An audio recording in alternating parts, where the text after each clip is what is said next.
Inteligencia dental. El líder indiscutible y absoluto en educación dental a distancia en idioma castellano. Le da la más cordial bienvenida a esta conferencia grabada. Gracias a nuestros patrocinadores oficiales.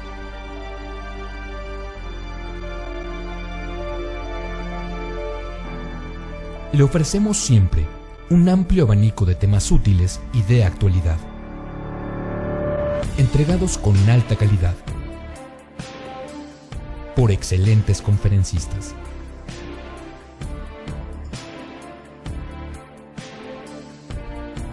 Es un placer recibirle en nuestras conferencias Webex en vivo por Internet, con sesión de preguntas y respuestas, o en nuestras conferencias grabadas disponibles en nuestro canal de YouTube.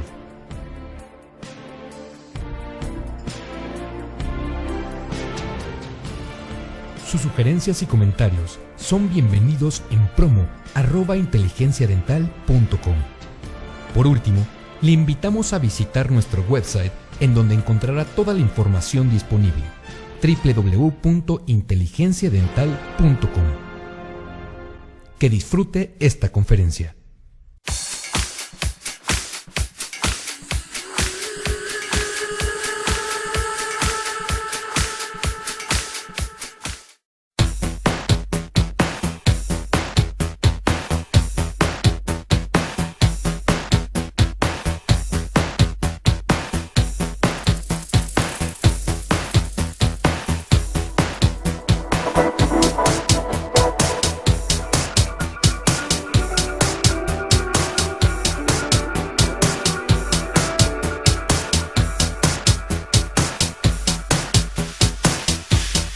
Muchísimas gracias por acompañarnos esta mañana en una conferencia más de COA Internacional aquí en Inteligencia Dental.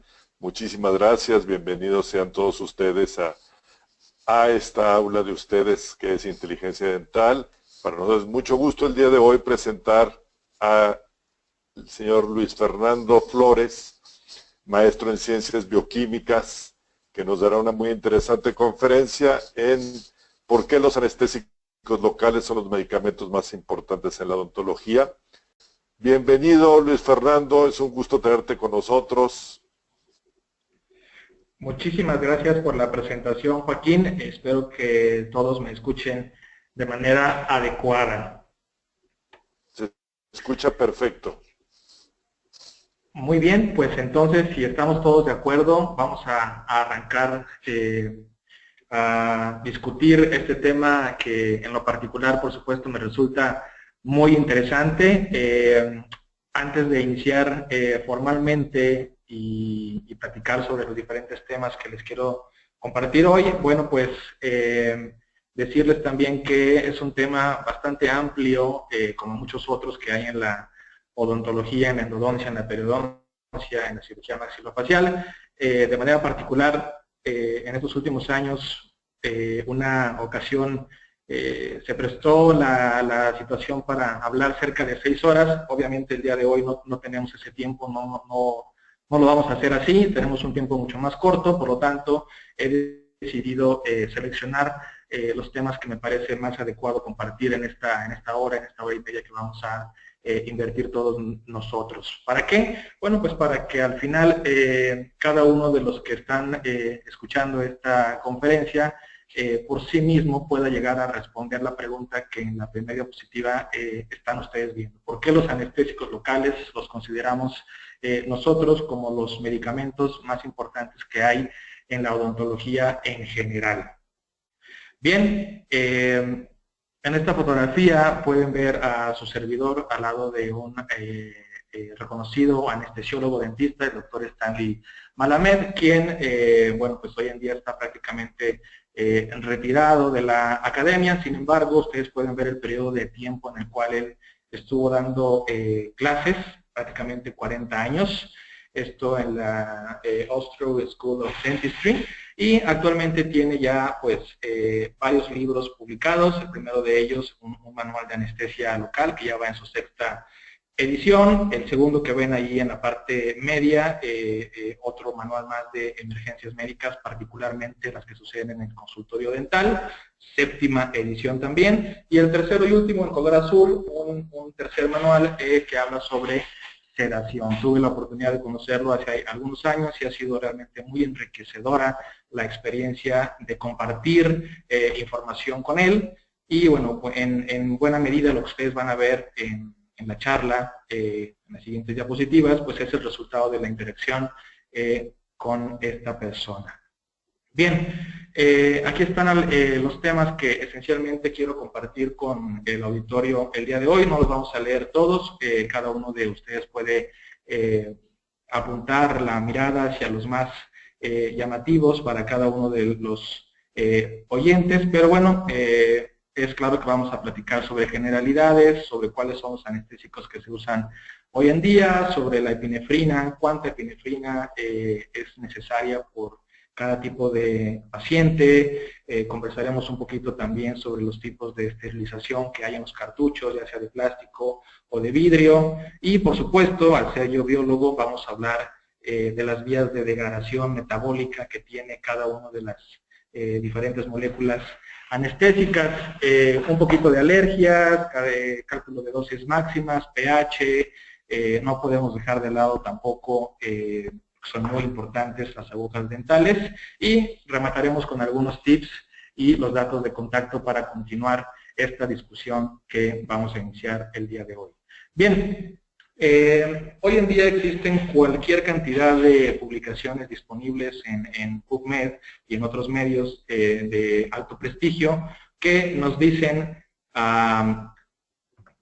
que hay ciertas opiniones, ciertos juicios de los pacientes que asisten a un consultorio dental. El día de hoy solamente por cuestiones de tiempo les puedo compartir el que ven ustedes en sus pantallas, que es del año 2004, donde la doctora que ven ahí, pues muy sonriente, posando para la foto, hizo una encuesta a cientos y cientos de pacientes que salían de distintos consultorios dentales para bueno, saber cuáles eran las opiniones más generales de estas personas una vez que recibieron un tratamiento dental de diversa índole. Y según esta publicación, pues son esencialmente dos las opiniones más comunes de estas personas. La número 2 que ven ustedes ahí es, pues, sabes, doctora, me hubiera gustado que la persona que me atendió hoy en el consultorio no me hubiera lastimado.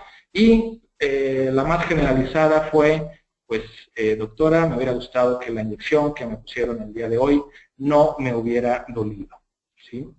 Esto quiere decir entonces que el mayor temor que los pacientes dentales tienen es precisamente el miedo al dolor, y dentro de este miedo particular se encuentra precisamente al piquetito, a la inyección del anestésico local. No es la única referencia que concluye de esta manera, hay muchas más, pero repito, por cuestiones de tiempo solamente podemos compartir una de ellas. Bien, afortunadamente hoy en día tenemos disponibles a nivel mundial, ¿sí?, anestésicos locales para tener un adecuado control del dolor en estos pacientes. Estos 5 que ven ustedes del lado izquierdo son los que esencialmente se manejan a nivel mundial, y los que ven ustedes en negritas son los que mayormente se utilizan en nuestro país, México, ¿sí? Y bueno, el número que ustedes ven entre paréntesis hace referencia al número de años que tiene de utilizarse a nivel global, siendo de esta manera la más antigua la lidocaína, ¿sí? Después nació la metivacaína, que ya anda casi cumpliendo los 60 años de edad, ¿sí? Y la más reciente de todas, que es la articaína, está en los 40, que en la opinión de muchos, pues son los nuevos 30.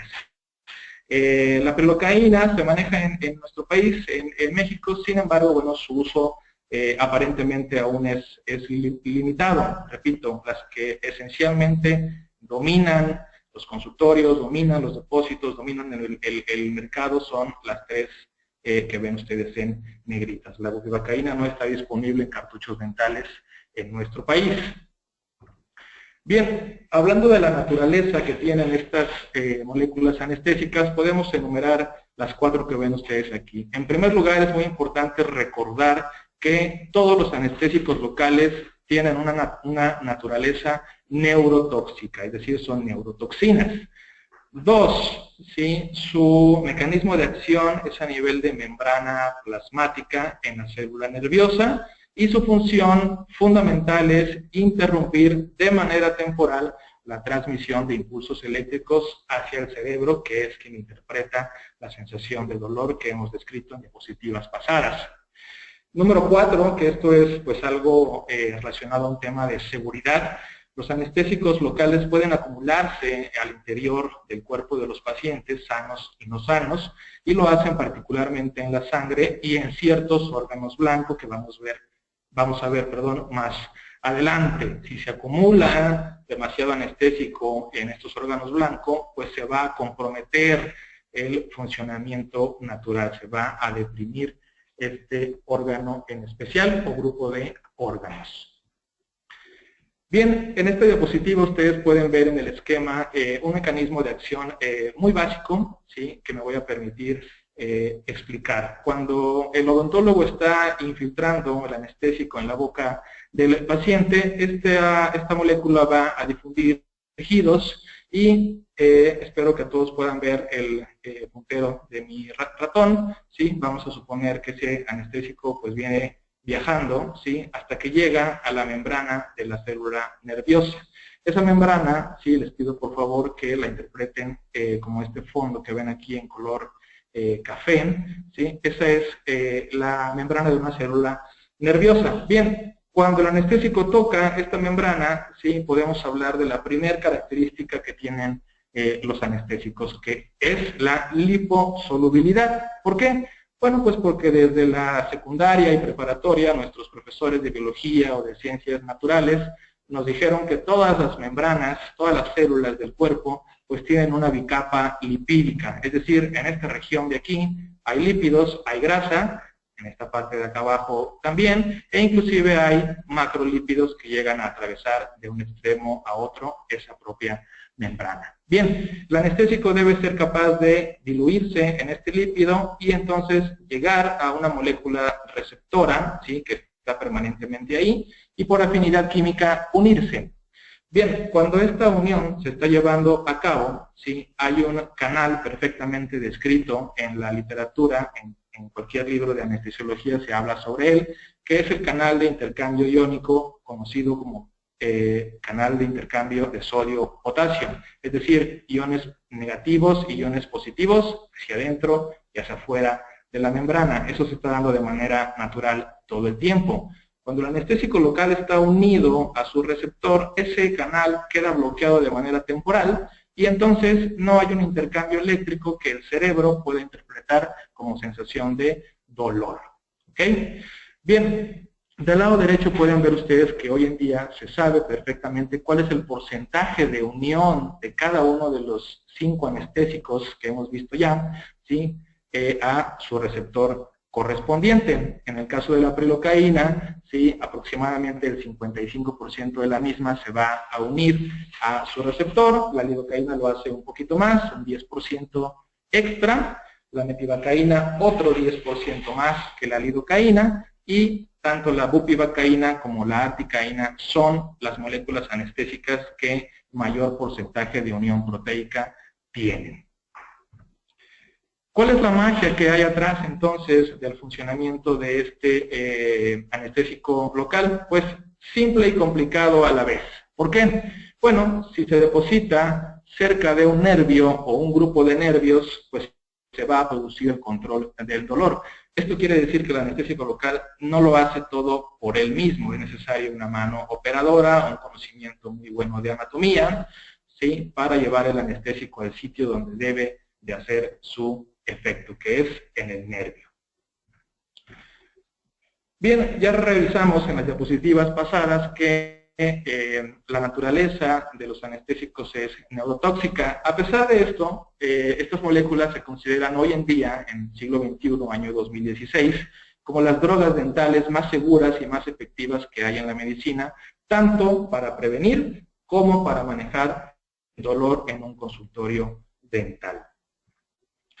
De manera entonces que no podemos ver al anestésico local, a este medicamento, como un consumible más del laboratorio. Ahí en las imágenes del lado derecho ustedes pueden ver que pues hay consumibles que no necesariamente van a ir a la sangre del paciente, no van a ir a los órganos blancos de los pacientes sanos y de los pacientes comprometidos.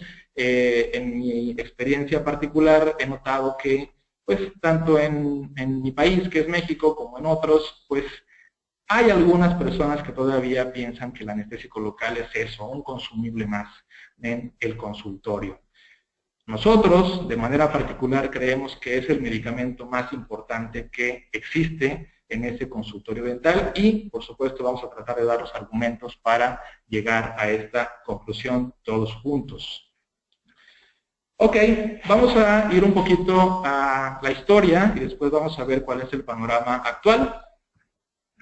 A nivel histórico, estas son las 6 moléculas que esencialmente se manejaron de 1885 a 1940, ¿sí? El primer anestésico local, bueno, no fue inyectable, fue tópico y fue la cocaína. Posteriormente, en el número 2, ustedes pueden ver que ya hubo un anestésico local inyectable y, bueno, le pusieron procaína. Ven ustedes la imagen superior en el lado derecho. Y posteriormente, bueno, pues vinieron otras moléculas más de diferentes marcas. La número 4 que ven ustedes en sus pantallas se ha mantenido, aunque por supuesto no es de manera inyectable, ¿sí? Se suele utilizar mucho y se consigue en cualquier farmacia prácticamente para aliviar las molestias de la tos, ¿sí? en la garganta. Bien, ¿qué me interesa a mí en este momento que todos nosotros nos quedemos en la mente? Bueno, pues que estos anestésicos que ven ustedes aquí tenían, ¿sí? una bioquímica, ¿sí? a base de ésteres, ¿sí? anestésicos de tipo éster. Los que revisamos anteriormente, que aquí los vuelven a ver ustedes, pues ya no son de tipo éster, ¿sí? son bioquímicamente y biológicamente también, tienen una interacción muy distinta con el cuerpo. Son anestésicos de tipo amida y esencialmente se empezaron a manejar de 1948 a la fecha. Vamos a profundizar un poquito más en estos 5, que son los que se utilizan hoy en día, y repito, vamos a particularizar en los primeros 3 que ven ahí en negritas. Bien, para profundizar en ellos es necesario tomar algunos criterios para clasificarlos. En esta ocasión, su servidor tomó el criterio número 1 como la duración clínica esperada, es decir, cuánto tiempo se supone que debería cada uno de estos 5 que ven aquí, de proporcionar de efecto anestésico a nivel pulpar, ¿sí? El segundo y último criterio que tomé, y lo vamos a ver en la siguiente diapositiva, es cuánto tiempo se espera que cada uno de estos 5 nos dé de efecto anestésico a nivel de tejidos blandos. ¿Sí? Tomando en cuenta estos 2 criterios, bueno, pues esos 5 los dividimos en duración corta, intermedia y larga. Ahí van a ver ustedes más o menos el tiempo que se supone que en la mayoría de los pacientes debería de hacer efecto a nivel de pulpa. Esto es en teoría. Bien, vamos a empezar entonces con la primera familia, los de corta duración. Aquí podemos mencionar esencialmente a 2, que sería la lidocaína, que se comercializa al 2%. Esto quiere decir que la dosis de cada cartucho de lidocaína, cuando se maneja a este porcentaje, pues es de 36 miligramos. Entre comillas, puedo decir que es la pastilla para el control del dolor de 36 miligramos. En la parte superior ven a la metivacaína al 3%, que es un porcentaje superior, por lo tanto, tiene una dosis más alta también. Hablamos en este caso particular de 54 miligramos. Ya desde este punto podemos ver que hay diferencias en las dosis de los anestésicos locales, aunque todos ellos se manejen en México en 1.8 mililitros. Vamos a profundizar un poquito más adelante y explicar cómo llegamos a este 36 y a este 54. Bien, en el caso de la metivacaína al 3%, un ejemplo que puedo dar es el Escandonest sin vasoconstrictor. Yo casi podría asegurar que no existe un dentista que no haya probado al menos una vez en su carrera este anestésico con un muy buen resultado. Bien, en la segunda columna ven ustedes el tiempo de latencia que la literatura nos reporta para cada una de estas dos moléculas. Es decir, en teoría, cuando se infiltra lidocaína 2 o metivacaína 3, entre 3 y 5 minutos, ¿sí?, el paciente debería de estar completamente anestesiado, al 100%. Yo donde tengo mis dudas es si en todos los pacientes que reciben Lidoal 2, entre 3 y 5 minutos quedan anestesiados. A mis oídos han llegado cualquier cantidad de comentarios de ustedes, doctores, mencionando que hay muchos pacientes en los cuales hay que esperar más tiempo, a veces 10, a veces 15, y a veces un segundo cartucho, o hasta un tercero, o hasta un cuarto. Con la metivacaína al 3%, pareciera ser que estos tiempos sí se llegan a cumplir más en la mayoría de las ocasiones. Bien, en el renglón de la lidocaína al 2% pueden ver que a nivel de anestesia pulpar, en la tercera columna, ¿sí?, nos ofrece un tiempo muy variable. Puede ir desde los 5 minutos, 10, 15, 20, hasta los 30. Y la media al 3 nos da un poquito más de margen, que va desde los 20 minutos hasta los 40. Y, sin embargo, a nivel de tejidos blandos ofrecen esencialmente lo mismo, entre 2 y 3 horas. Estos dos anestésicos nosotros solemos recomendarlos ampliamente cuando los órganos dentarios no están comprometidos a nivel de pulpa. Bien, para muchos de los procedimientos dentales que ustedes realizan en sus consultorios, estos tiempos en pulpa y estos tiempos en tejido blando pues son más que suficientes para terminar lo que van a realizar. Sin embargo, hay procedimientos en los cuales esos tiempos no son suficientes, ¿sale? Entonces, para incrementar la duración y la profundidad del efecto de anestesia, las compañías, que en este caso Septodont, lo que hace para incrementar precisamente estos tiempos es añadir a ese cartucho de 1.8 mililitros, donde ya está el anestésico, un segundo componente, que es un vasoconstrictor. En el caso particular de México, pues es esencialmente la epinefrina, que tiene un sinónimo, la adrenalina. Hay otras partes del mundo donde se manejan las dos que ven ustedes en la parte inferior. Bien, pasemos ahora entonces a la segunda categoría, los anestésicos de duración intermedia. Si observan ustedes en la parte media, aparece nuevamente la lidocaína al 2%, 36 miligramos, pero ahora sí mezclada ya con un vasoconstrictor, la epinefrina. Y en el caso particular de México, hay diferentes compañías que le ofrecen lidocaína 2% con epinefrina 1 a 80,000 o lidocaína 2% con epinefrina 1 a 100,000. Obviamente 1 a 80,000 es una concentración más elevada de vasoconstrictor. Y si por ahí tuviéramos 1 a 50,000, pues quiere decir todavía que hay más vasoconstrictor, ¿sí? Entre más grande sea el número que ustedes observen, pues es que está más diluida precisamente. Bien, en la parte inferior ven ustedes a la metivacaína al 2%.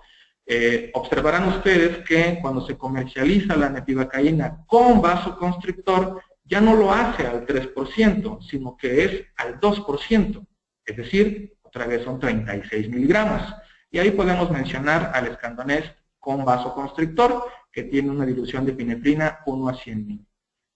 Y en la parte superior vemos a la articaína, que maneja otro porcentaje, que es 4%. 4% quiere decir que en un cartucho la dosis es de 72 miligramos. Entonces, Lidoal 2, 36, Metial 2, 36, articaína al 4, 72. En medicina general, y en odontología no es la excepción, a mayor dosis de un medicamento, menor cantidad se necesita. En el caso de la ARTI podemos mencionar la marca de Medicain, que en nuestro país ofrece dos diluciones de vasoconstrictor, uno a 100,000 y uno a 200,000. ¿Por qué los pongo yo en diferentes colores estas diluciones? Bueno, pues porque hay que tener mucho cuidado de poner un exceso de epinefrina, sobre todo en pacientes comprometidos. En ellos lo ideal es poner una cantidad inferior, la mínima posible, si el procedimiento que vamos a hacer en ellos es de duración intermedia, o si es de duración corta, pues no ponerle epinefrina. Bien, en la tercera columna ven ustedes el tiempo de latencia de estas tres moléculas. Resalta, ¿sí?, el caso de la articaína, cuya latencia es mucho más corta, ¿sí? Quiere decir que en la mayoría de los pacientes, una vez que se infiltran, ¿sí?, van a quedar 100% anestesiados entre 1 minuto y 3 minutos. Las últimas dos columnas pueden ver exactamente los mismos números, es decir, a nivel de pulpa los tres ofrecen esencialmente 60 minutos y a nivel de tejido blando entre 3 y 5 horas. Estos anestésicos son altamente recomendables y funcionan muy bien, particularmente cuando los órganos dentarios están comprometidos pulparmente. Tercera y última familia de las que revisamos anteriormente, los de larga duración. Aquí está solita la bupivacaína, como pueden ver ustedes en la parte central, no está disponible en cartuchos dentales en México, sin embargo, bueno, para completar el panorama quiero compartirlo. En los países donde se venden cartuchos dentales, pues lo hace al 0.5% y viene con una dilución de epinefrina 1 a 200.000, la misma que vimos por acá en articaína al 4%. Entre comillas, lo malo de este último anestésico que estamos revisando es el tiempo de latencia. Tarda muchísimo tiempo en empezar a hacer efecto. La literatura dice que entre 6 y 10 minutos. Imagínense en la práctica, pues probablemente sea un poquito más. Pero una vez que hizo efecto, a nivel de pulpa da entre 1 hora y media y 3 horas, y a nivel de tejido blando hasta 12 horas. Obviamente, si atendemos pacientes infantiles, este no sería un anestésico local recomendable porque, como pueden ver ustedes en la imagen inferior izquierda, pues es demasiado tiempo el que va a estar el paciente anestesiado y hay consecuencias que todo el mundo conocemos, ¿no? Estos niños se van a morder el labio, se van a causar lesiones y en los adultos puede ocurrir lo mismo. Por el otro lado, ven ustedes una imagen donde se está haciendo una cirugía. Probablemente existan cirugías en las cuales convenga utilizar este anestésico, sobre todo, ¿sí?, para que el paciente se vaya a esas 12 horas, un poquito más, un poquito menos, ¿sí?, anestesiado y trate de recuperarse, ¿sí?, más para aliviar ese dolor posoperatorio durante este tiempo. Bien, estas fueron las tres familias que vamos a revisar el día de hoy y en esta tablita lo que ven ustedes son las dosis terapéuticas máximas que recomienda particularmente la FDA, ¿sí?, que rige a los Estados Unidos. Lo que en otras palabras nos está diciendo es, odontólogo, por favor, cuando utilices, por ejemplo, lidocaína, te sugiero que no excedas la dosis en adultos, que ven ustedes en color anaranjado, la dosis de 7 miligramos por cada kilogramo de peso de tu paciente. Lo que ven ustedes en color azul, pues es la máxima que se recomienda utilizar en niños. En el caso particular de la República Mexicana, hay muchas universidades que manejan el 4.4 como máximo. Está bien, ¿sí? Mientras no excedamos de 5 en los niños, estaremos dentro de los máximos permisibles. La columna de la derecha que dice máxima absoluta se refiere particularmente a los adultos. Quiere decir que en ningún caso, en ningún paciente, ¿sí?, se recomienda inyectar, infiltrar más de 500 miligramos de articaína, más de 90 miligramos de bupi en los países donde se manejan, más de 500 miligramos de lido y así con los otros dos. ¿Okay? Esto es una guía que puede ser perfectamente aplicable a el continente americano, aunque cada país tiene, por supuesto, las dosis que suele recomendar. Bien, hablando de un aspecto muy interesante para nosotros es el pH del anestésico. En algunos lugares se suele pensar que este pH es el mismo para lidocaína, es el mismo para mepivacaína y es el mismo para articaína. La realidad es que no sucede así. Si hablamos, por ejemplo, de la lidocaína, su pH, dependiendo la marca, porque cada marca decide el pH al que quiere ofrecer su lidocaína, pues andará por ahí del 3, 3.2, 3.3, que es un pH muy parecido al de limón, ¿sí? En el caso de la mepivacaína, es un poquito más cercano al pH neutro, ¿sí?, que andará por ahí del número 4, casualmente es el mismo pH de mojito mate, ¿sí? Y en el caso de la articaína, y hablo particularmente de la que ofrece la marca que ven ustedes aquí, que es Medicain, es de 5.5. ¿sí? Lo interesante aquí es que entre más cercano esté el pH del anestésico al 7.4, que es el pH fisiológico, ¿sí? Pues más rápido va a hacer efecto, ¿sí? Y la evidencia científica y anecdótica nos dice que duele menos en los pacientes, sobre todo si se infiltra muy lentamente. Bien, lo importante aquí es recalcar la palabra que ven ustedes en color anaranjado. Ustedes pueden seleccionar el pH del anestésico que van a utilizar de acuerdo a la marca.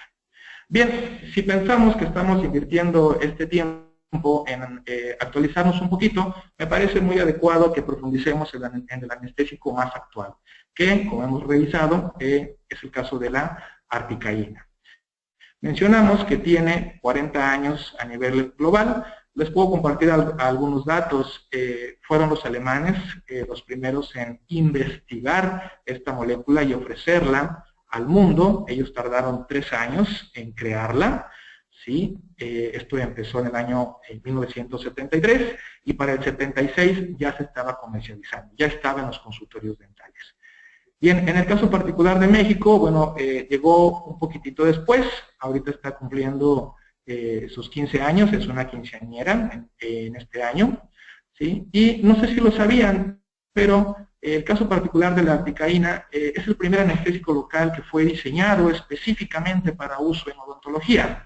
Esto quiere decir que los otros 4 anestésicos de tipo amida que ya vimos, pues primero pasaron por otro proceso. ¿Qué proceso? Bueno, se utilizaron en la medicina y después se hicieron ensayos clínicos y se trajeron y se incorporaron y se quedaron en el consultorio dental. Esta molécula nunca pasó por ese proceso. Bien, para conocer un poquito más de la articaína, quise compartirles cuál es la estructura molecular que ella tiene. Ya vimos que hasta 1940 se utilizaron anestésicos de tipo éster, ahí ven ustedes la fórmula química, y del 48 para acá los de tipo amida. La molécula que ven ustedes aquí que dice amida y éster es una sola molécula de articaína. Es muy claro que tiene un radical éster y también un radical de tipo amida. Sin embargo, está clasificada como amida. ¿Okay? Lo interesante aquí es que tiene ese otro enlace éster. Al punto al que quiero llegar aquí es que es el único anestésico que es híbrido. Se comporta como éster y se comporta como amida también.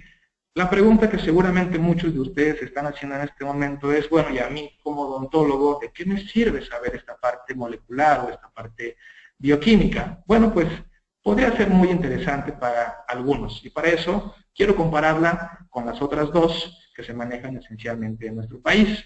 Tanto la lidocaína como la mepivacaína, ¿sí? Del lado derecho vemos su estructura molecular, pues solamente tiene un grupo amida, ¿sí?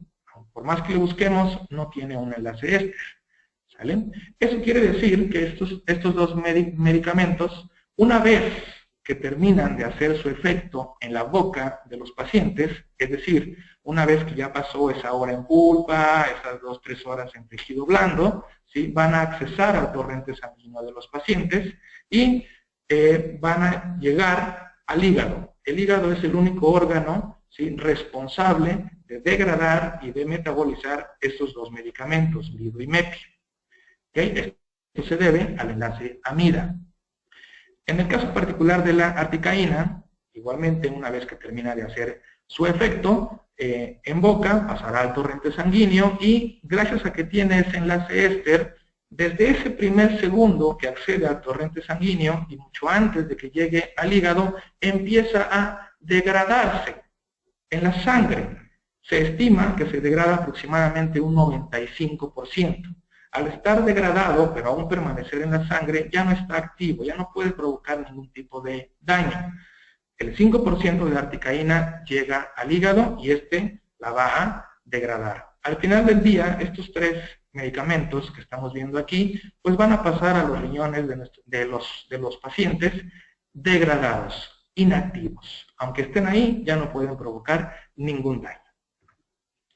Bien, si ustedes se fijan en la diapositiva pasada, hay unos círculos azules que en el caso del lido y mepi tratan de resaltar una estructura que se llama anillo de benceno, Y en el caso de la articaína, que ven ustedes una S ahí en medio, hablamos de un anillo de tiofeno. Es importante conocer estas diferencias estructurales porque los anillos de benceno, tanto en LIDO como en MEPI, son los responsables de que estos dos medicamentos sean solubles en lípidos, como ya lo revisamos en el esquema que ven del lado derecho. Hoy en día se sabe que la solubilidad de estos dos anestésicos, LIDO y MEPI, es de 4, es un número absoluto, no tiene unidades. Sin embargo, la solubilidad en lípido de articaína es de 17, es decir, más de 4 veces que la lidocaína, ¿sí? Le cuesta menos trabajo atravesar esta membrana, ¿sí? Y llegar a su receptor. Por estas razones que hace efecto más rápido que los otros que hemos mencionado. Es altamente liposoluble. Bien, en México la articaína se le conoce como Medicaín y esencialmente hay dos presentaciones. Ambas son articaína al 4% y la única diferencia entre estas dos es la cantidad de vasoconstrictor. La que ven ustedes del lado izquierdo dice Medicaína 1 a 100.000 y del lado derecho 1 a 200.000. La del lado derecho tiene exactamente la mitad de epinefrina que la del lado izquierdo, ¿sí? Y ahí ven ustedes en los recuadros grises, ¿sí?, los tiempos que ofrecen en pulpa, ¿sí?, y los tiempos que ofrecen en tejido blando. A pesar de estas diferencias en epinefrina, la dosis de anestésico por cartucho es exactamente la misma, trae la misma dosis, 72 miligramos. Y en ambas hay que respetar el número que ven ustedes en el tercer cuadro inferior, 7 miligramos por kilogramo de peso de paciente, sea adulto. En el caso de los niños es de máximo 5. Ambas presentaciones hacen efecto entre 1 y 3 minutos. La duración pulpar, ahí ven ustedes la diferencia, y en tejidos blandos, como lo pueden ver también ustedes en los recuadros grises.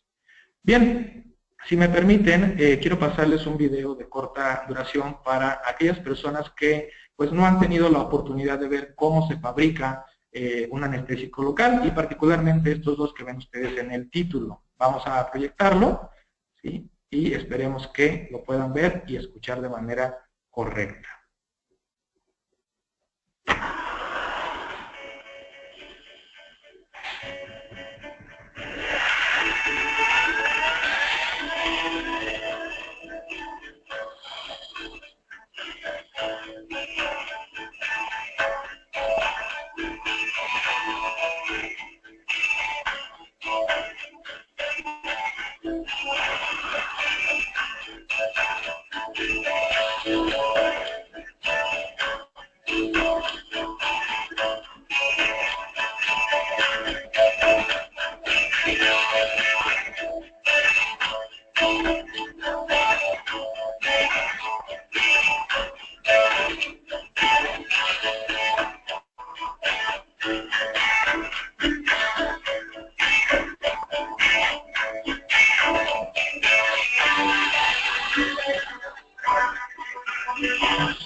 Muy bien.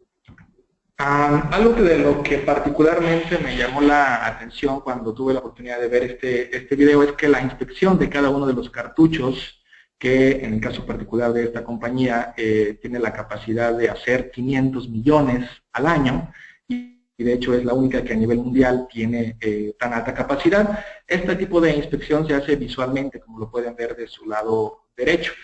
Hay personas que a ojo humano sí están durante algunos minutos observando cada uno de los cartuchos con la ayuda de una lupa para engrandecerlos y poder ver algún tipo de defectos. Es un control de calidad. Estas personas van rotando por obvias razones, porque es imposible estar 8 horas viendo de manera continua esta línea de producción. Bien. Les voy a pedir de favor que ahora, bueno, cambiemos un poquito el chip y vamos a platicar de algo que parece o poco valorado o que muchas veces se da por hecho al hablar de los cartuchos dentales, y es el tema de la esterilización. Y no solamente por fuera, sino también por dentro, ¿sí? Si ustedes observaron en el video, hay una parte en donde se mete un rack gigantesco lleno de muchos cartuchos a un autoclave, ¿sí?, de gran tamaño para, por medio de calor, darles una esterilización, ¿sí? Vamos a ver que hoy en día en el mundo existen esencialmente estos dos tipos de o maneras de esterilizar un cartucho y también el contenido del mismo. Del lado izquierdo ven el proceso conocido como llenado aséptico. El llenado aséptico no es otra cosa más que esterilizar por separado cada uno de los componentes del cartucho, ¿sí? Que estamos hablando del vidrio, del plástico, del diafragma, de la tapa, del émbolo, etcétera, ¿sí? Cada uno por separado. Después, el anestésico en sí, la solución, se esteriliza por filtración, es decir, se pasa por unas membranitas que tienen unas perforaciones no superiores a 0.22 micras, y en el caso de que hubiera microorganismos, pues van a quedar atrapados en estas membranas. El líquido que sale ya filtrado se ensambla, como lo pueden ver ustedes en esta región, ¿sí? Y posteriormente se llena el cartucho, se tapa, se va para la caja y listo, se envía donde tiene que irse. Ese nivel de esterilización es bueno, sin embargo, consideramos que es medio. En el caso particular de la marca que ven ustedes aquí, tiene un proceso que inclusive está patentado y se conoce como esterilización terminal. Ustedes pueden ver que son muy parecidos hasta cierto punto. Los componentes del cartucho se esterilizan por separado, la solución efectivamente también se filtra, ¿sí?, por membranas de 0.22 micras, se ensambla, se llena ese cartucho, pero antes, ¿sí?, antes de ir para la caja y una vez que ya está tapado, ¿sí?, se mete precisamente a una segunda esterilización por calor húmedo. Esto durante 15 minutos a 122 grados centígrados. De ahí su nombre, esterilización terminal, porque se esteriliza el producto cuando ya está terminado. Eso es la garantía de un nivel de esterilización alto, ¿sí? Y para muchas de las autoridades sanitarias que aprueban para los países el uso de estos anestésicos locales, se considera el gold estándar, ¿sí? Si tu producto tiene la esterilización terminal, ¿sí?, pues es mucho mejor. ¿De qué autoridades sanitarias hablo particularmente? Bueno, pues de la FDA, de la EMEA, que está en Europa, de la Health and Care en Canadá y de otras más, ¿sí? Hay otras, hay otros países en los cuales, bueno, pues hay más flexibilidad y se permiten los dos tipos de esterilización. Bien, regresando un poco al tema de la articaína, quiero compartirles de manera anecdótica lo que se suele decir de manera global, ¿sí?, que apunta hacia cierta superioridad clínica. Por ejemplo, en el caso de Alemania, que ya dijimos que fue donde nació esta molécula diseñada específicamente para ustedes, ¿sí? Para el año 2012, como lo pueden ver en el tercer balazo, el 97% de los anestésicos que se utilizaban y se siguen utilizando en aquel país, pues son precisamente a base de articaína, ¿sí? Para este mismo año, la lidocaína ocupa un 3% del mercado aproximadamente en los consultorios dentales. En el caso particular de los Estados Unidos, bueno, la articaína, y hablo de Medicain, fue introducida en el año 2000, y para el 2012, mismo año que en Alemania, el 39% de los anestésicos pues, que se utilizaban eran precisamente también a base de articaína. La lidocaína hoy en día ocupa todavía un porcentaje pues, interesante, que es menor al 50%. En otros países les puedo compartir el dato de Dinamarca, que la recibió en el año 2001, y en 4 años, ¿sí? Ya para el 2005, el 35%, digamos, de los doctores, de los dentistas, utilizaban anestésicos a base de articaína. En Australia, hoy en día se sabe que el 70%, 7 de cada 10, en nuestro país sí, llegó al año 2001, y para el 2014 se calculó, porque no existe una referencia como tal, sí, pero sí cálculos,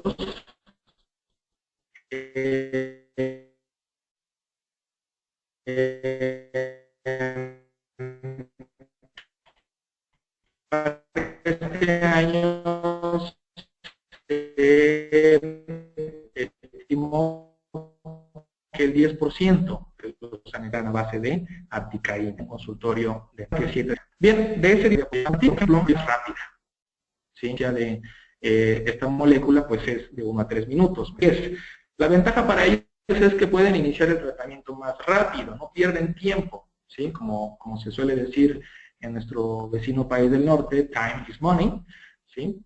Bien, hay otro grupo de doctores que dicen, bueno, mi razón para utilizarla es porque ofrece un efecto de anestesia más profunda, ¿sí? Yo sé que el paciente que recibe este anestésico pues está 100% anestesiado, y es rara la vez que tengo que poner un segundo o un tercer cartucho para alcanzar un adecuado control del dolor. Hay un tercer grupo que dice, mira, mi razón número 1 para utilizarla es porque es más segura. Yo sé que el paciente la degrada en menos de 3 horas, y también sé que los otros anestésicos tardan más tiempo. Vamos a ver en las siguientes diapositivas un poquito más a profundidad este tema de la seguridad. Otros más dicen, bueno, para mí es lo más predecible que hay. Yo sé que antes de inyectarla va a suceder algo. ¿Qué algo? Bueno, pues que va a iniciar su acción muy rápido, que el paciente va a estar anestesiado al 100%, que el paciente la va a degradar en menos de 3 horas, etc. Y para aquellos pacientes que son muy difíciles de anestesiar, que sí los hay, ¿sí? Estos doctores dicen, es la que yo uso por esa razón, porque para mí es más fácil de anestesiarlos. Y por lo tanto, bueno, puedo iniciar más rápido y utilizo menos cartuchos también. Ok.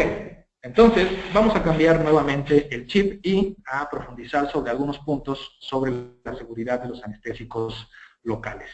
En primer lugar, ¿sí? Como lo ven ustedes ahí en la palabra grande en color azul, el control del dolor que producen estos anestésicos locales no es para siempre, es temporal, ¿sí? Y no se queda siempre, en ningún caso, el anestésico en la boca, ¿sí? Se va a redistribuir desde donde está muy concentrado, ¿sí? Dentro del nervio, hacia otras partes del cuerpo, la sangre, el hígado, el corazón y otros órganos blancos. Es decir, en algún momento este anestésico local se va a ir del nervio y el control del dolor va a terminar.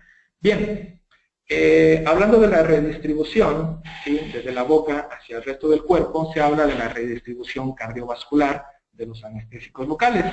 Y lo que sucede es lo que ven ustedes entrecomillado en este cuadro del lado izquierdo. El nivel en sangre del anestésico local se va incrementando poco a poco, ¿sí? Conforme este anestésico es absorbido y redistribuido en el cuerpo, ¿sí? Hay que recordar que el anestésico local es una neurotoxina que está activa cuando accede al sistema cardiovascular, ¿sí? Esto quiere decir que puede ejercer acciones clínicas en otras áreas del cuerpo, como las que hemos mencionado, ¿sí?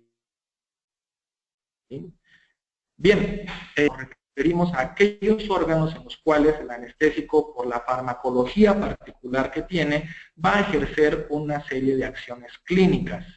Y se sabe, ¿sí?, por ejemplo, que a mayor el anestésico en la sangre, mayor también es el grado de compromiso o de depresión de estos órganos blancos donde se está acumulando de manera activa, ¿sí? Y entonces puede presentarse lo que ven ustedes en la parte superior, que es una sobredosis, un acumulamiento de mucho anestésico activo.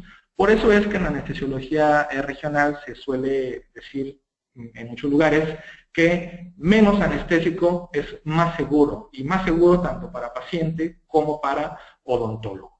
Bien, en el caso particular de órganos blancos, repito, me estoy refiriendo a corazón, me estoy refiriendo al cerebro, por supuesto al hígado, que ya lo revisamos, a los riñones también y a la sangre misma.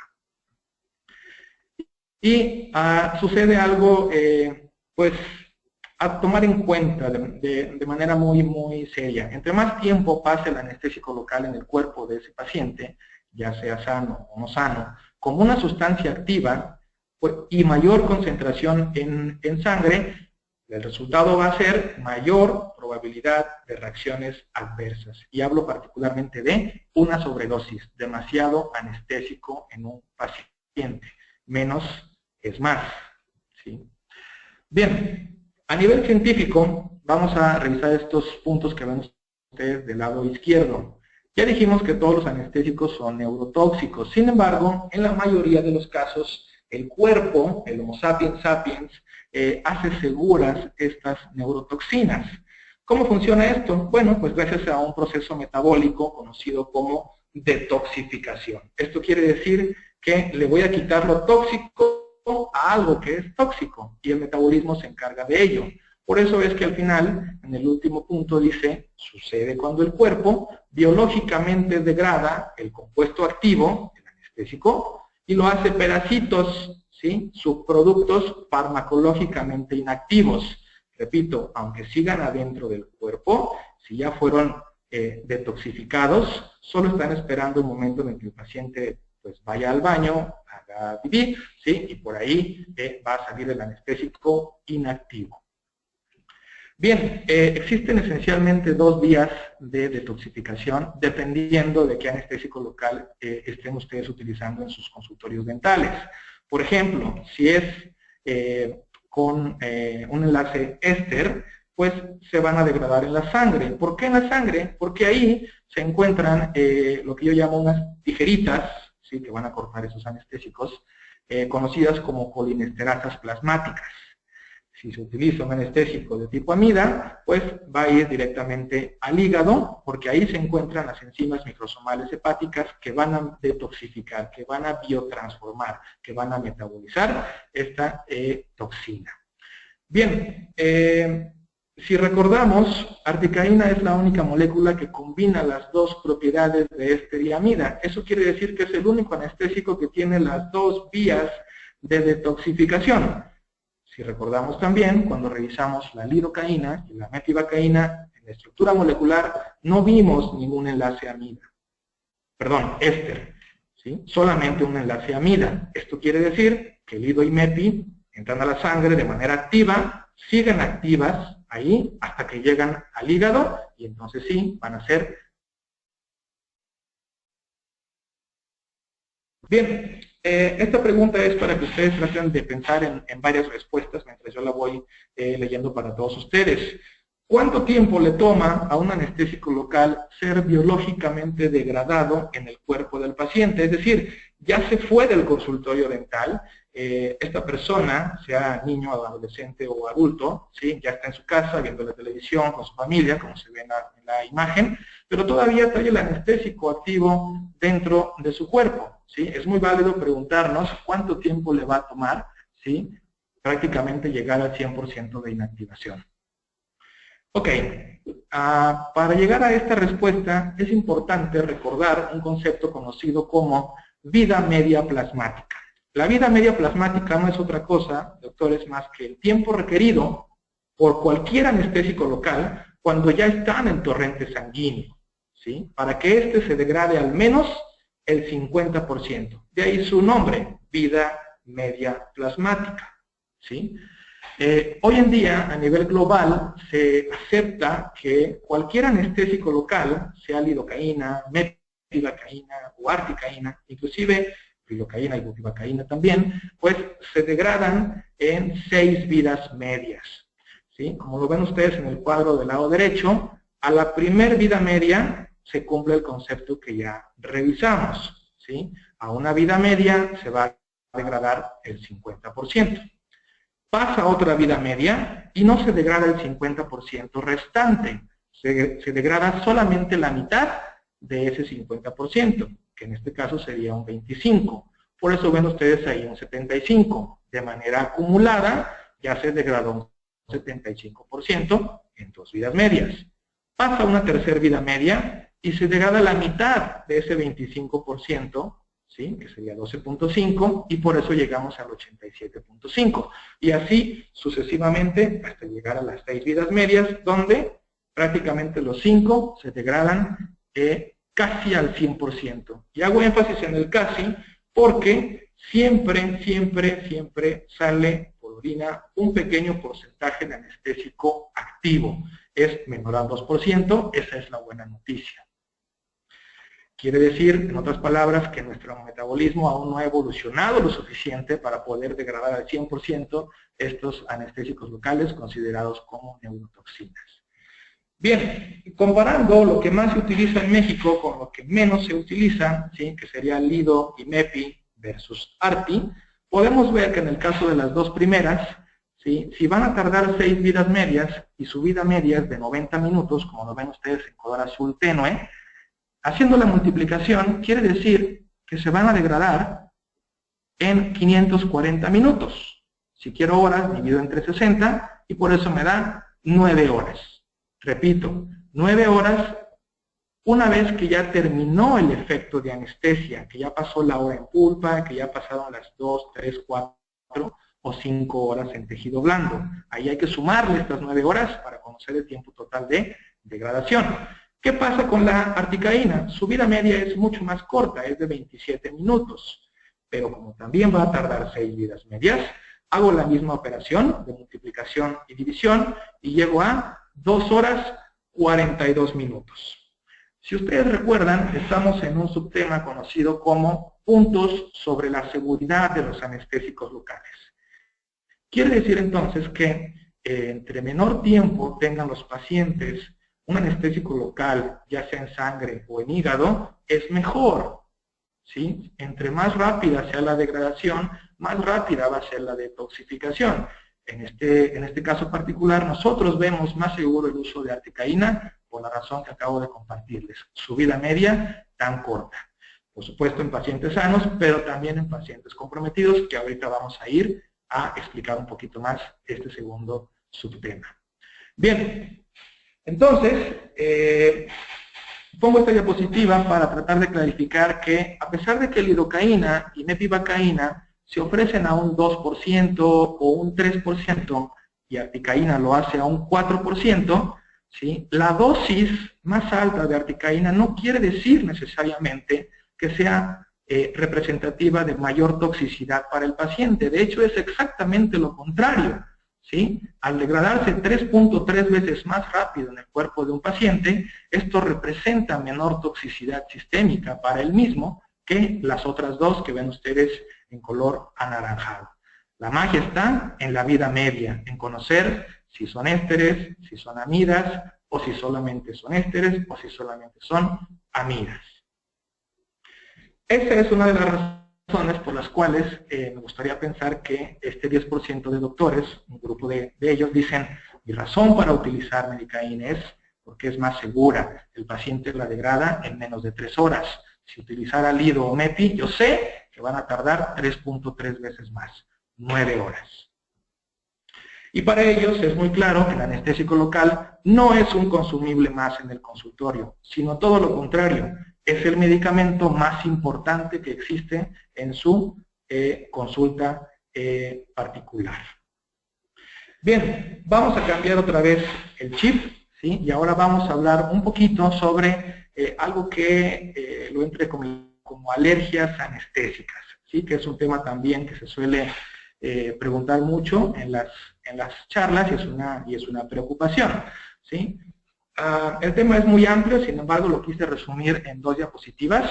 El punto número 1 es pues dejar muy claro que no existen las alergias a las caínas, como comúnmente se les suele llamar en nuestro país. Es decir, no existen alergias a las moléculas anestésicas de tipo amida propiamente dichas a nivel molecular.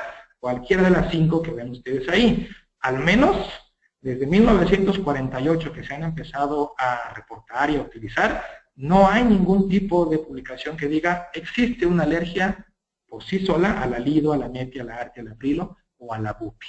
O al menos yo no la he encontrado, ¿sí?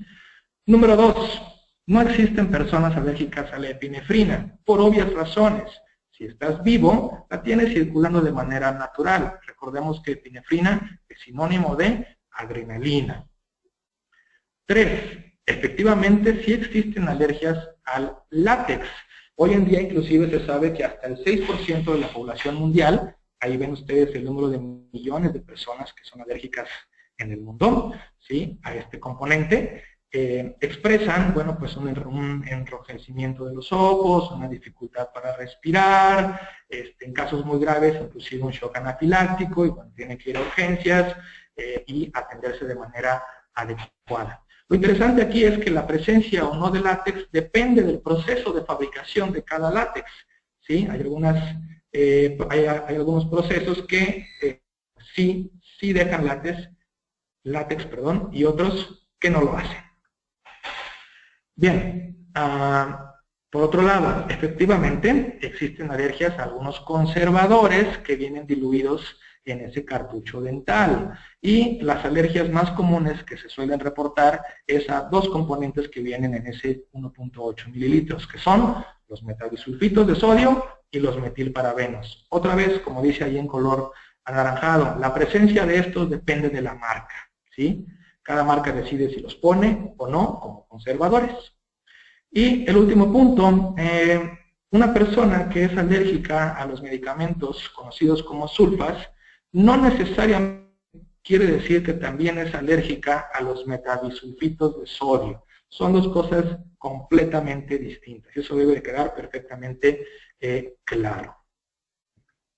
Bien, vamos a ver ahora algunos aspectos básicos sobre el cartucho dental, plástico o vidrio. Vamos a ver, para que ustedes puedan conocer un poquito más, qué les podría convenir más en su práctica en el lugar en donde se encuentran. En primer lugar, ¿sí? Los cartuchos de vidrio pues, permiten hacer un proceso, que ya dijimos que es el gold estándar a nivel global, conocido como esterilización terminal, ¿sí? Y particularmente los cartuchos de vidrio que son de tipo 1.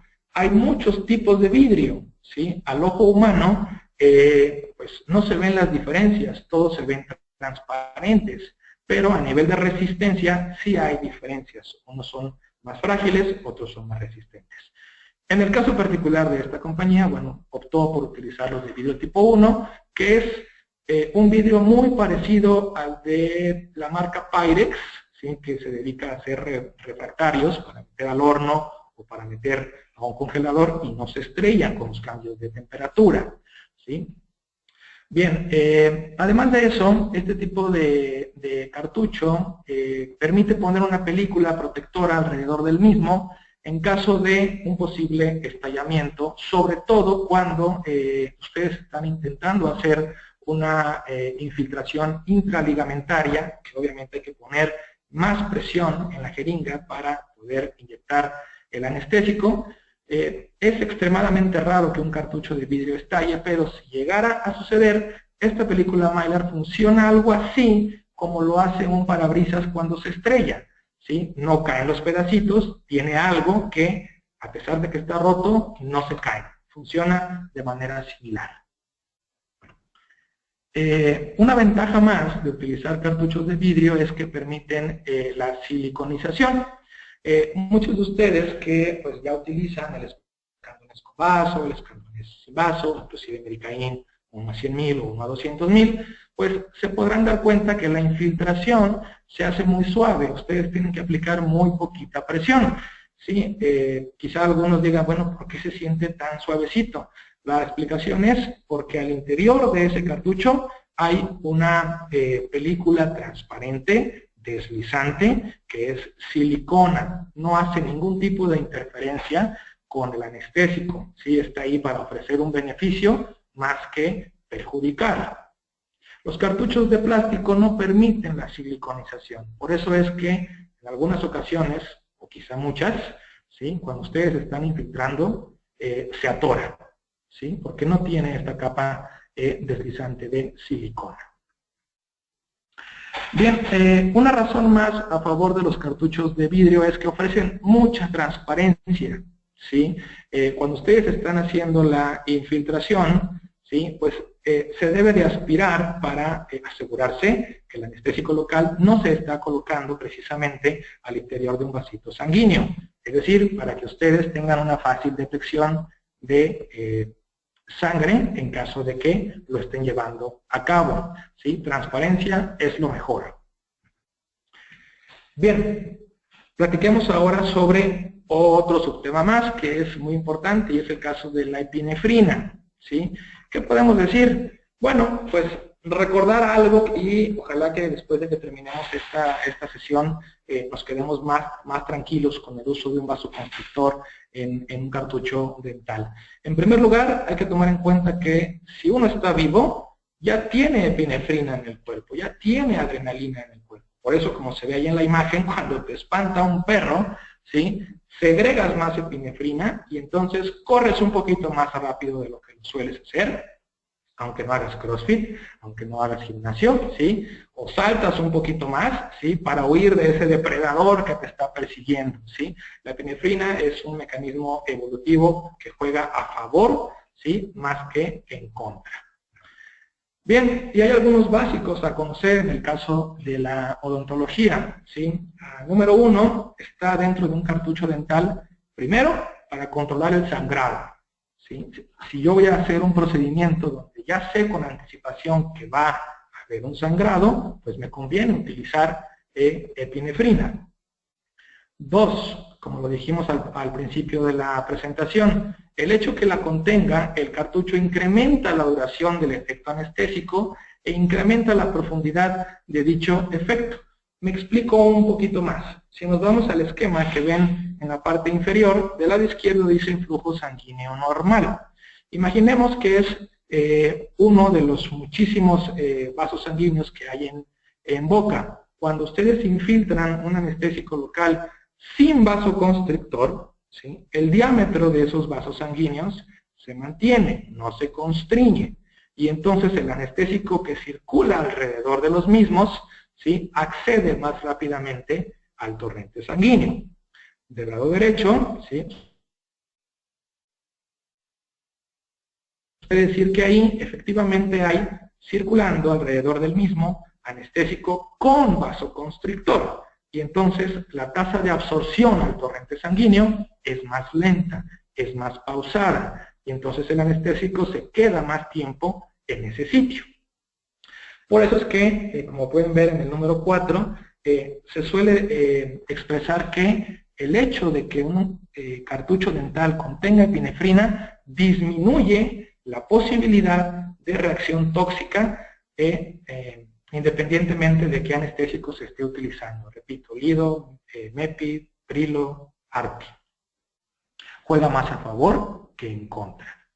¿Sí? Por eso es que ustedes tienen la posibilidad de seleccionar de acuerdo a la duración del tratamiento o al tipo de paciente que van a atender. ¿Sí? En este último caso me refiero a los pacientes comprometidos que pues padecen de hipertensión, que son diabéticos, algunas pacientes que llegan al consultorio y están embarazadas, otras que bueno, ya dieron a luz y están dando pecho. ¿Sí? Nosotros de manera particular solemos recomendar, y hay cualquier cantidad de doctores que se han acercado a compartir su experiencia de uso de apicaína, de medicaín particularmente, 1 a 200,000 en este grupo de pacientes comprometidos con un muy buen resultado.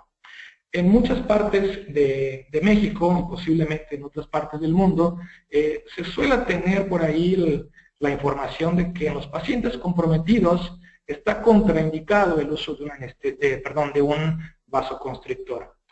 Al menos la FDA dice lo contrario. La FDA dice, no está contraindicado, lo puedes utilizar, pero utiliza la menor cantidad posible si el tratamiento que vas a hacer es de duración intermedia. Y se ha estandarizado en 1 a 200,000. Y la marca que ustedes ven en esta diapositiva, pues es esencialmente la única que ofrece esa dilución en nuestro país. Bien, es común, ¿sí?, escuchar en algunos foros que hay pacientes que cuando reciben un cartucho, ya sea de Lido, o de Mepi, o de Arti, con epinefrina, ¿sí?, manifiesten signos y síntomas muy particulares. El primero de ellos, ¿sí?, incremento en la frecuencia cardíaca, taquicardia, ¿sí?, tensión, les duele un poco la cabeza, les sudan las manos, tienen sensación de querer vomitar, tiemblan un poco, sudan, se sienten débiles, se marean, etc. Eso, ¿sí?, en muchos casos se suele confundir con una reacción alérgica, ¿sí?, al anestésico en sí, cuando hoy en día bueno, se sabe que es más bien una reacción a un exceso de epinefrina en el cartucho. Ahora, a eso súmenle que hay muchos pacientes que ya llegan al consultorio dental con un exceso de epinefrina en la sangre también, ¿sí?, sobre todo si, bueno, huelen este eugenol, que es muy característico de los hospitales y de los consultorios, o escuchan el ruidito de la pieza de mano, ya desde ahí empieza la segregación de epinefrina y empiezan con un poquito de taquicardia. Bien, vamos ahora a platicar sobre un subtema que es cómo calcular la dosis terapéutica máxima recomendada para cada uno de los anestésicos locales que se manejan hoy en día. Primero, hay que tomar en cuenta el porcentaje que ustedes están utilizando de sus anestésicos y después correlacionarlo con la dosis. Creo que ahí está bastante claro, ¿sí? En el caso del 2%, pues hablamos de metivacaína con vaso, ¿sí?, escandonés con vaso, viene al 2%. Quiere decir que hay 20 miligramos por cada mililitro. En el caso del escandonés sin vaso, pues viene al 3%. Ahí la dosis es un poquito más alta, 30 miligramos por mililitro. Y en el caso de las imágenes que ven ustedes del lado derecho, estamos hablando de un anestésico que viene al 4%. La dosis más alta, que ya clarificamos que no por esta razón es más tóxica, sino todo lo contrario, ¿sí? Viene una dosis más alta precisamente para poner menos anestesia. Menos anestesia es más seguro para el paciente y para el dentista. Bien, el siguiente paso que hay que hacer es una regla de 3. Si hay 40 miligramos en un mililitro, ¿cuántos miligramos hay en un cartucho de 1.8? 40 por 1.8 entre 1 me da 72 miligramos. Del lado derecho ven ustedes, ¿sí?, un cartucho al 2%, que puede ser un Lido, con vaso o sin vaso, y traerá 36 miligramos de Lido. Un cartucho al 3%, pues estamos hablando de la metivacaína, sin vasoconstrictor, del escandonés sin vaso, 54 miligramos. Y cartucho al 4, hablamos de esas dos imágenes que pueden ver ustedes aquí, ¿sí? Ambas tienen la misma dosis. Bien, vamos a poner ahora en práctica un par de ejercicios, un paciente adulto y un paciente infantil. El adulto, 70 kilos, el niño, 30. Y vamos a hacer el cálculo de dosis máximas, asumiendo que primero, ¿sí?, voy a utilizar lidocaína al 2 y después, ¿sí?, en otra sesión, medicaína al 4%. Paso número 1, recordar cuál es la dosis terapéutica máxima que se sugiere respetar, tanto en adultos como en niños. Coincidentemente, la lidocaína y medicaína, tienen la misma dosis máxima de 7 miligramos por kilo. Y en los niños también, 5 miligramos máximo por kilo. Bien, vamos a la parte central. Si 7 miligramos, ¿sí?, es lo máximo que puedo poner por cada kilogramo, ¿cuántos miligramos es lo máximo que puedo poner en un paciente de 70? 7 por 70 entre 1, 490 miligramos. Ok, Si le voy a poner lidocaína, necesito dividir entre la dosis de cada cartucho para saber el número máximo de cartuchos. Yo sé que ese número es demasiado alto y prácticamente nunca va a suceder, ¿sí? Pero es bueno conocerlo para jamás excederse. De ahí para abajo, ¿sí? En ningún caso deberá de presentarse una sobredosis. ¿Qué pasa si yo decido utilizar, por ejemplo, Medicaín? Bueno, divido 490 entre la dosis de cada cartucho, que es exactamente el doble que de lidocaína, y me va a dar 6.8 como máximo. Obviamente también va a ser muy difícil llegar a ese número, ¿sí? Pero es bueno conocerlo. En el caso de los niños funciona exactamente igual, el único dato que cambia es, en lugar de 7 miligramos máximo son 5, y hacemos las mismas operaciones. Y siempre me va a dar, con una dosis más alta, menos cartuchos. Ahora, del lado derecho ven ustedes un cuadro con fondo gris, donde no solamente es importante tomar en cuenta el gasto de menos cartuchos, sino también otros aspectos. La lidocaína tarda un poco más tiempo en empezar a hacer efecto, ¿sí? En el caso de Medicaína o de Articaína es mucho más rápida, ¿sí? Permite iniciar más rápido. Ahora, un punto sumamente importante, al menos desde mi punto de vista biológico, es el tema de la degradación, el tema de la seguridad, ¿sí? Para el paciente. Cuando recibe lidocaína va a tardar 9 horas en degradarla casi al 100, y Medicaín 2 horas 42, ¿sí? 3.3 veces menos tiempo, más seguridad. Por eso es entonces que es muy probable que estos dentistas digan, bueno, es que es lo más seguro, es lo más predecible, ¿sí? Por eso ese 10%, bueno, ahora está confiando en este anestésico, lo está probando y tiene un muy buen resultado. Se sienten tranquilos y se sienten cómodos. Es muy válido entonces hacerse esta pregunta. ¿Cuál es el anestésico local ideal? Más de uno por allá estará pensando, bueno, pues la articaína, ¿no? Pudiera ser que sí, pudiera ser que no. El anestésico local ideal debería ser aquel que haga efecto más rápido posible. Y lo ideal es que ustedes lo inyectaran y en un segundo hiciera efecto. Ninguno lo hace, ¿sí? Pero es muy claro que hay uno que hace efecto más rápido que los demás, ¿sí? Y ahí tanto paciente como dentista se van a ver beneficiados. Segundo aspecto, ¿sí? Lo ideal sería administrar la menor cantidad posible. Ya vimos por qué, para evitar que se acumule en los órganos blancos, ¿sí? Para evitar una sobredosis. Mayor seguridad para paciente y para dentista.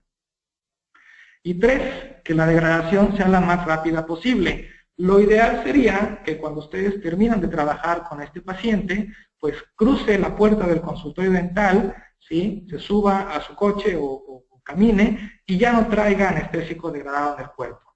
Ninguno ha llegado a ese nivel, pero repito, hay uno que se degrada más rápido que los demás.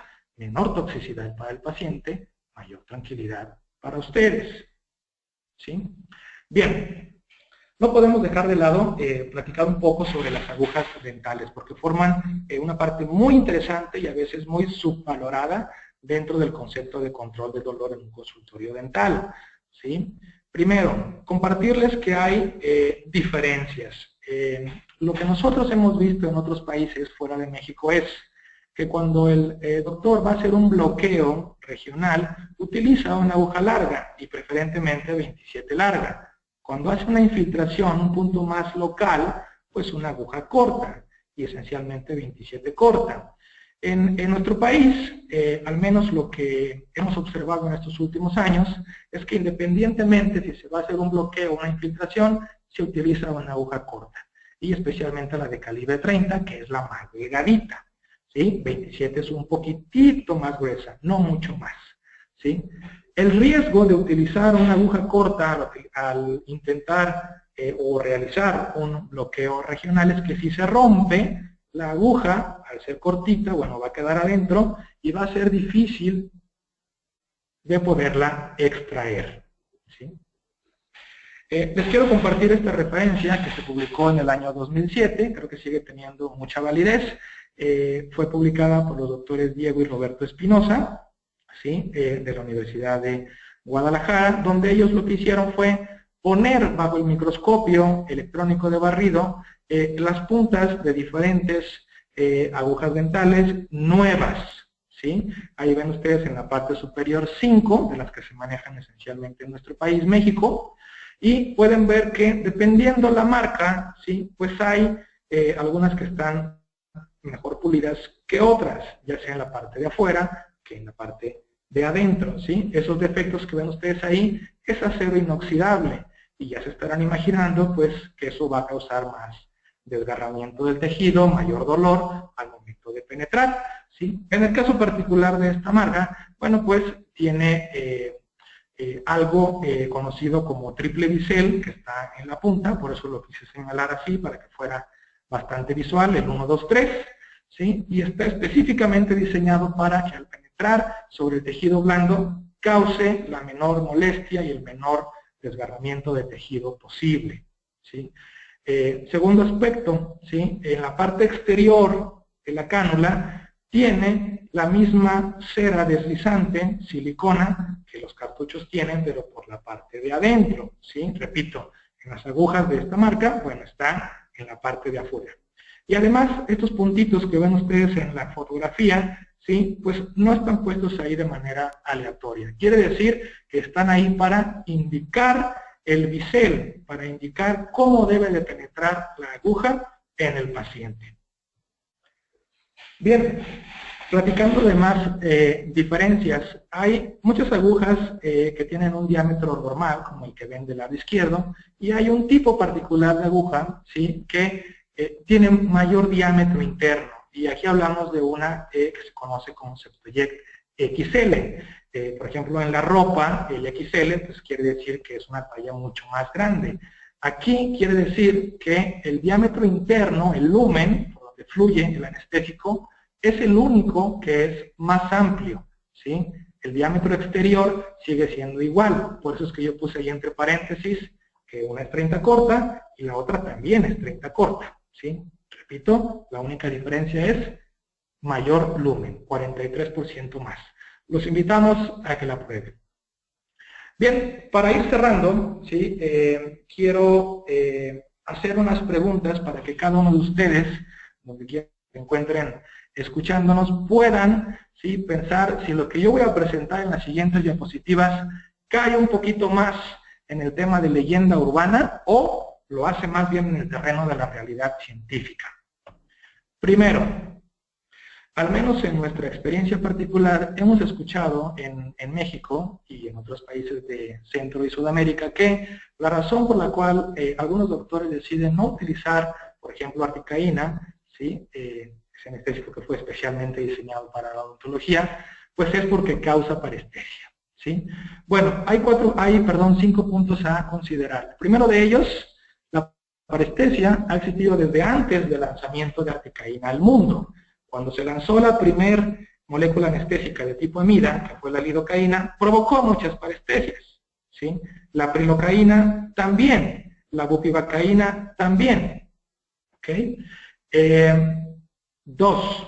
Hay parestesias que son meramente mecánicas, ¿sí? Cuando ustedes, por ejemplo, están realizando una cirugía de exodoncia, independientemente se hayan utilizado lido, mepi o prilo, puede llegar a presentarse una parestesia porque fue provocado de manera mecánica, no atribuible al anestésico en sí. 3. Este punto es muy interesante, ¿sí? A pesar de que todos somos seres humanos, no todos tenemos exactamente la misma anatomía bucal, ¿sí? Puede haber ligeras variaciones. Los nervios pueden estar un poquito más hacia arriba, más hacia abajo, un poquito afuera, un poquito adentro.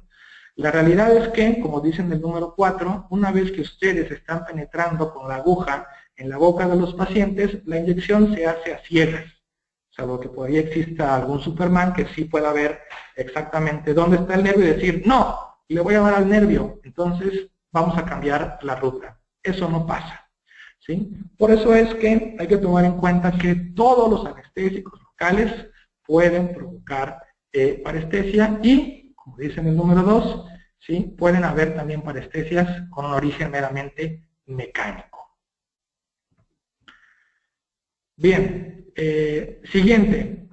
Pues miren, yo he escuchado muchas veces que doctores me han compartido la razón por la cual ellos deciden no utilizar asticaína o medicaína particularmente es porque piensan que es más tóxica.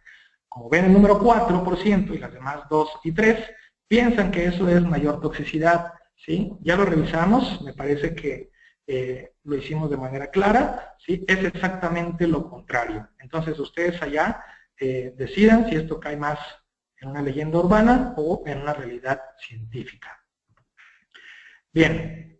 Si calientas primero el cartucho, le va a doler menos al paciente. Es decir, caliéntalo un poquito con tus manos o ponle un encendedor para calentarlo y eso va a hacer que le duela menos, ¿sí? Repito, ustedes piensen si esto es más realidad científica o más anécdota o leyenda urbana. Lo que yo les puedo compartir, ¿sí? Es recordarles lo que vimos al principio de esta presentación. Entre mayor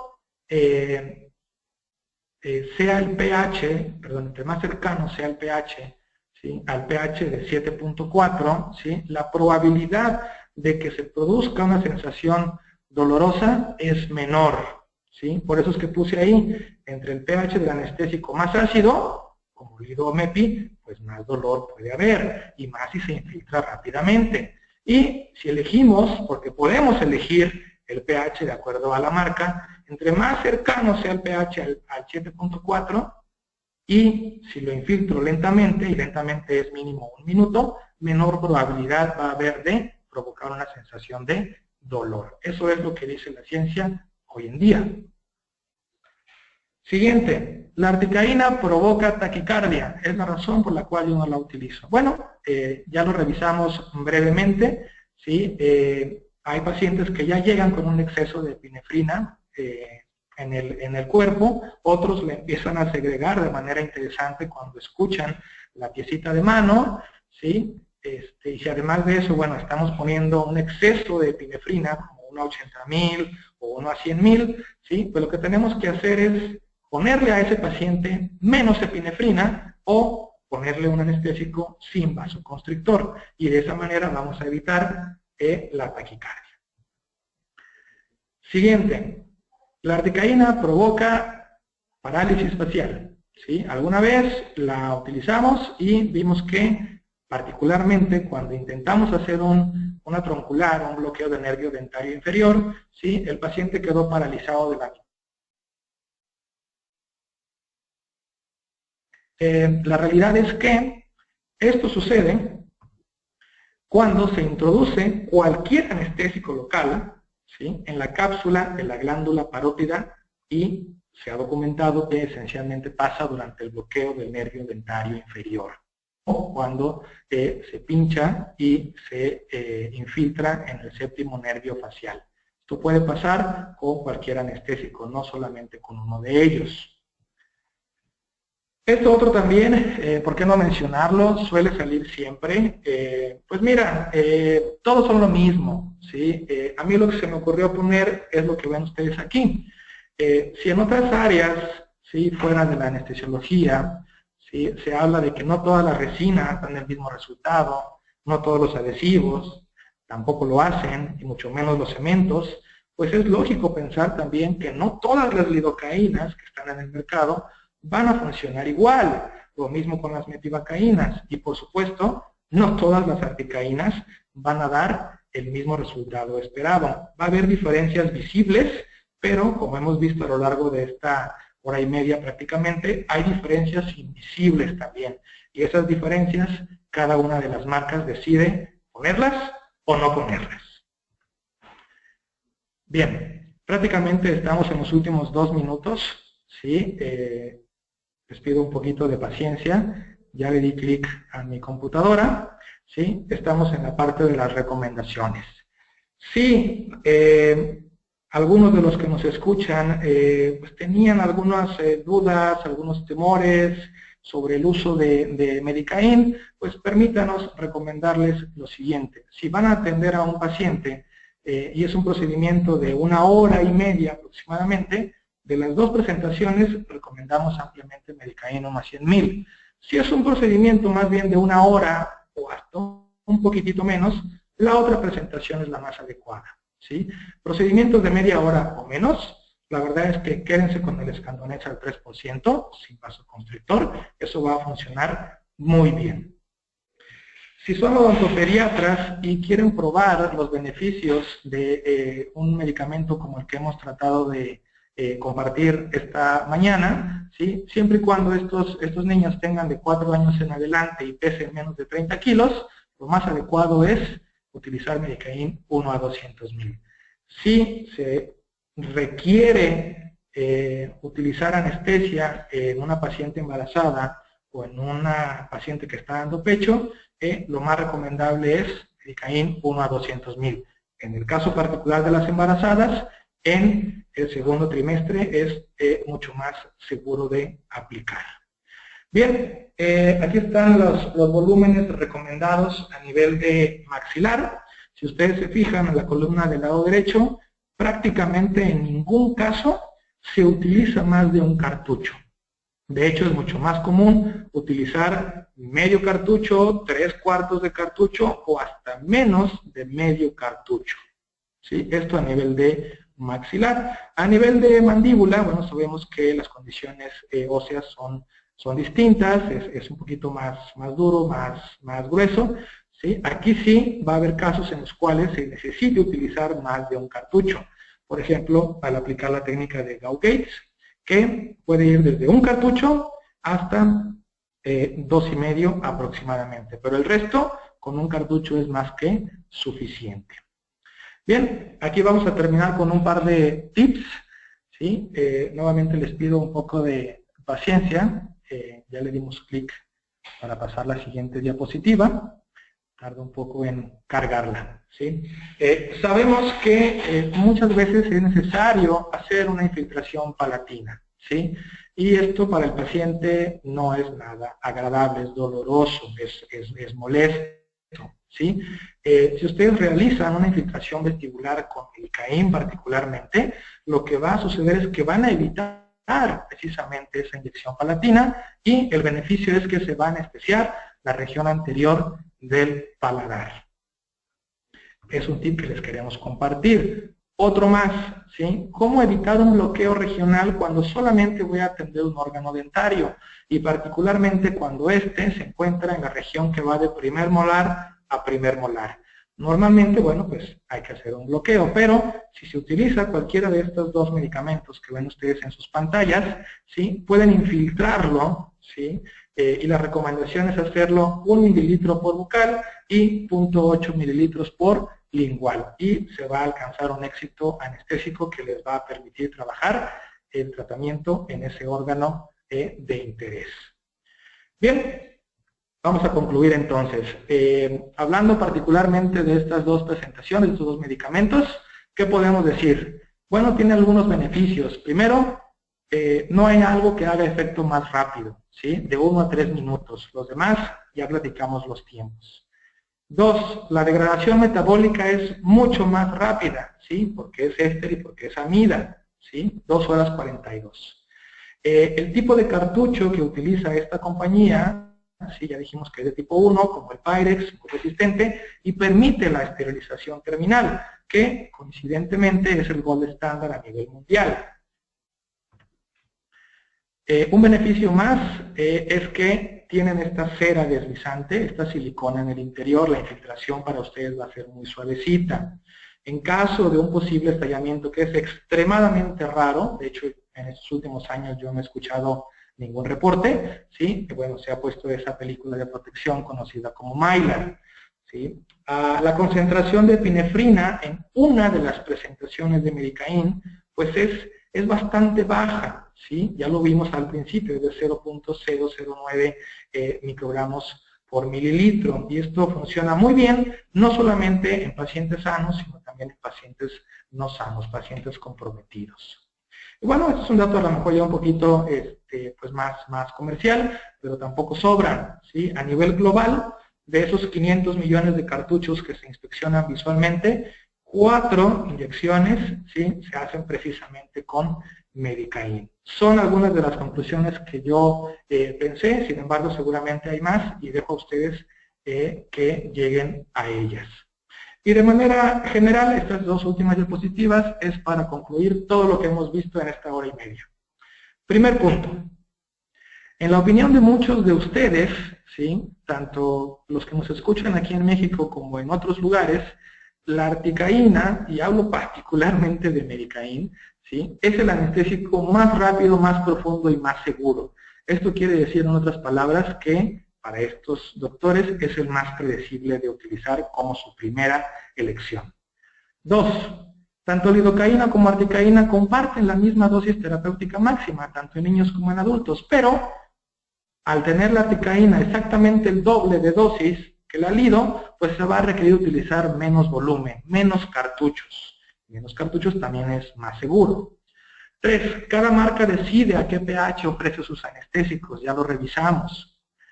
4. El proceso de esterilización terminal, ¿sí?, que vimos que había otro conocido como llenado aséptico, ¿sí?, este proceso terminal garantiza el nivel más alto de esterilidad en cartuchos de vidrio. Esto no se puede hacer en cartuchos de plástico. Esta marca, bueno, pues en México es la única que ofrece esta dilución de 1 a 200,000. Ya quedó bastante dicho que se puede utilizar en sanos y no sanos. No hay otra marca que lo ofrezca. Todas son 1 a 100,000. Siguiente, bueno, hay diferencias significativas muy importantes en las agujas dentales, todas ellas nuevas, que lamentablemente estas diferencias no son apreciables a simple vista. Y si estarán de acuerdo conmigo, cuando llegamos a la parte de leyendas urbanas y realidades científicas, pareciera ser que hay más leyendas urbanas alrededor del uso de articaína que realidades aceptadas globalmente. Y nuevamente dejo a ustedes agregar todas las demás conclusiones que ustedes quieran compartirnos. Esa es la última diapositiva. De mi parte es todo. Les agradezco muchísimo por su atención. Les dejo algunos datos, pues si ustedes quieren conocer más sobre lo que platicamos aquí. Ahí están las páginas web en español. Ahí está el Facebook para que nos puedan seguir. ¿Sí? Y bueno, también les dejamos un WhatsApp, que ahora mucha de la información también es compartida por este medio. Y aquellos que les interese bajar la aplicación de esta compañía, independientemente si tienen iPhone o el sistema operativo de Android, está disponible también en español. Termino dándoles mi correo para que ustedes puedan escribirme y solicitar todo lo que ustedes deseen. En la medida de mis posibilidades voy a contestar absolutamente a todos y cada uno de ustedes. Muchísimas gracias.